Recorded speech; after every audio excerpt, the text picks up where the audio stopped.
నమస్తే, రజనీ గణేష్ ఛానల్ మరో వంటతో. అంటే ఆల్రెడీ చెప్పాను, అది ఇంకోసారి చెప్పడానికి ట్రై చేస్తున్నాను.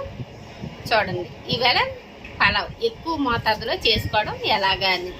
కొంచెం మేము వండగలం, ఎక్కువ వండలేము అని భయపడుతుంటారు కదా, వాళ్ళ కోసం ఇది చెప్తున్నాను. ఎలాగా అనేది ప్రాసెస్ చెప్తాను, చూడండి. నేను 3 కేజీలు వండుతున్నాను, కానీ పావు సేరు కొలతలే చెప్తుంటాను, మీరు చూసుకోండి. ఒక పావు సేరుకి లవంగాలు, యాలకులు 4 వేసి వెయ్యాలి. పువ్వు, పలావ్ పువ్వు ఉంటుంది కదా, అవి 2 వెయ్యాలి. ఆకు, బిర్యానీ ఆకు ఉంటుంది కదా, అవి 2 వేసుకోవాలి.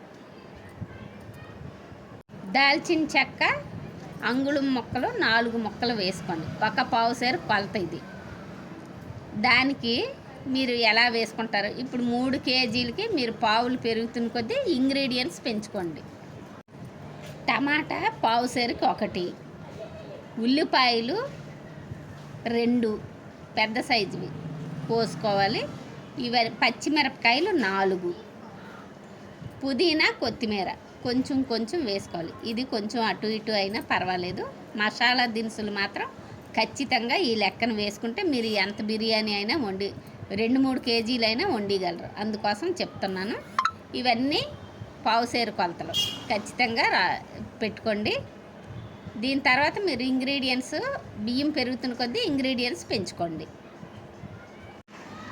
ఇది చికెన్ పలావ్ కదండి. మనం చికెను కర్రీ ఎలా వండుకుంటామో అలాగే వండుకోవాలి. మనం పలావ్లో వెయ్యాలి అనుకుంటే సగం ఉడికిన తర్వాత పావుసేరు బియ్యానికి పావు కేజీ ఖచ్చితంగా చికెన్ వేసేయాలి.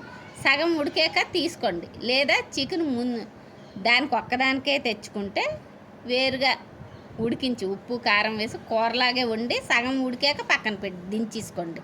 ఆ తర్వాత పలావ్ తాలింపు పెట్టండి. ప్రాసెస్ చూడండి. పుదీనా ఫస్ట్ నూనెలో మసాలా దినుసులు వేసిన తర్వాత పుదీనా ఫస్ట్ నూనెలో వేయాలండి. కొత్తిమీర వేయకూడదు. కొత్తిమీర ఎసరులోనే వేయాలి. అదొకటి నోటీస్ చేసుకోండి.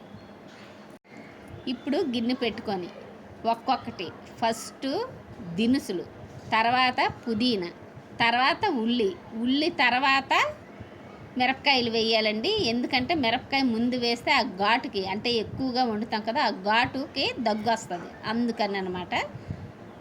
ఉల్లి వేసిన తర్వాతే పచ్చిమిర్చి వేయండి. పచ్చిమిర్చి ఇవన్నీ వేసి బాగా వేగిన తర్వాత మనం చికెన్ ఉడికించి దించాం కదా, కూర వండి దించాం కదా, సగం ఉడికిన దాన్ని కంప్లీట్గా వేసేయాలి. ఇందులో ఏమాత్రం మనం మొగమాటం పడినా టేస్ట్ బాగా రాదనమాట.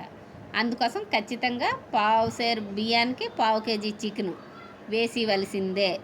వేసి బాగా ఎర్రగా వేగిన తర్వాత బియ్యం కడిగి వేయండి. మీకు మామూలు రైస్ మన ఇంట్లో వండుకునేది. బాస్మతి అయితే మాత్రం వేపకూడదు. ఇది ఖచ్చితంగా తెలుసుకోవాల్సిన విషయం. బాస్మతి వేపకండి, గంట ముందు నానబెట్టి ఉంచుకోండి.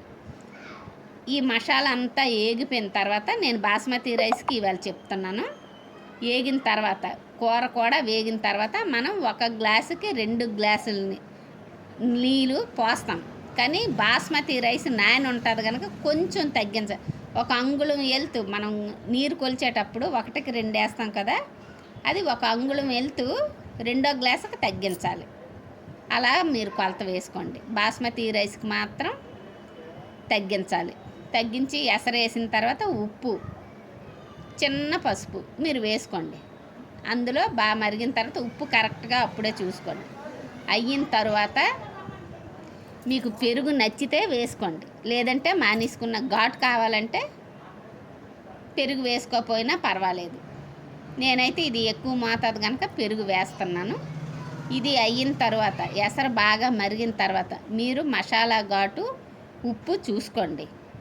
మీకు మసాలా ఘాటు సరిపోలేదు అనుకుంటే పావుసరికి ఒక చిన్న ప్లాస్టిక్ స్పూన్ ఉంటుంది కదా, దాంతో మసాలా గుండ వేయండి. ఇంట్లో తయారు చేసుకున్న మసాలా గుండ. కసూరి మేతి నలిపి వేసుకోండి.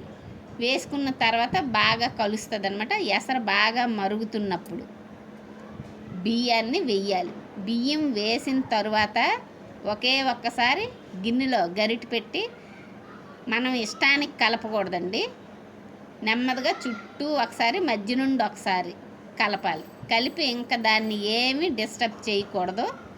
అలాగే పెట్టి మూత పెట్టుకొని నెమ్మదిగా సిమ్లో కుక్కర్ అయితే 2 విజిల్లు వేయించండి.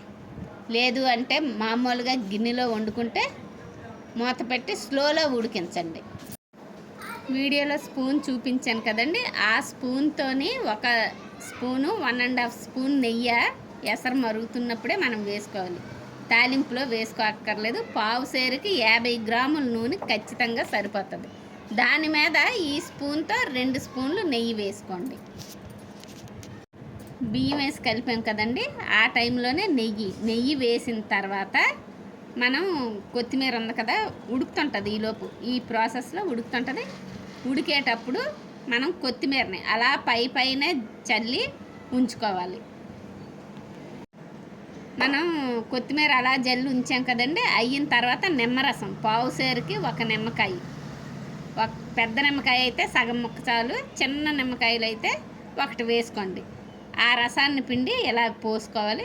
పోసిన తర్వాత మూత పెట్టండి. మూత పెట్టి బరువు పెట్టాలి ఖచ్చితంగా. ఎక్కువ మోతాదు అయితే కొంచెం మనం కుక్కర్లో చేసుకుంటే ఇంకా ఆ ప్రాసెస్ ఏమి ఉండదు, బరువు పెట్టాల్సిన పని ఉండదు. అది నేను చెప్తున్నది. వేసిన తర్వాత కొత్తిమీర వేసాక ఒకసారి అలా జస్ట్ కలిపేసి మూత పెట్టేయండి. ఇలా ఉడికింది కదండి, ఉడికిన తర్వాత మీరు మొత్తానికి కలిపికండి, గుండ అయిపోద్ది. లైట్గా పక్కనే కలుపుకోవాలి. ఇలా కలిపాం కదండి, మనం ఎంతవరకు మనం వాడాలనుకుంటే అంతవరకే పక్కనే కలుపుకొని గిన్నెలోని మనం వడ్డించుకోవచ్చు. ఇది అలా ఒకసారి ట్రై చేసి చూడండి. లైక్ చేయండి, షేర్ చేయండి, సబ్స్క్రైబ్ చేయండి. Thank you.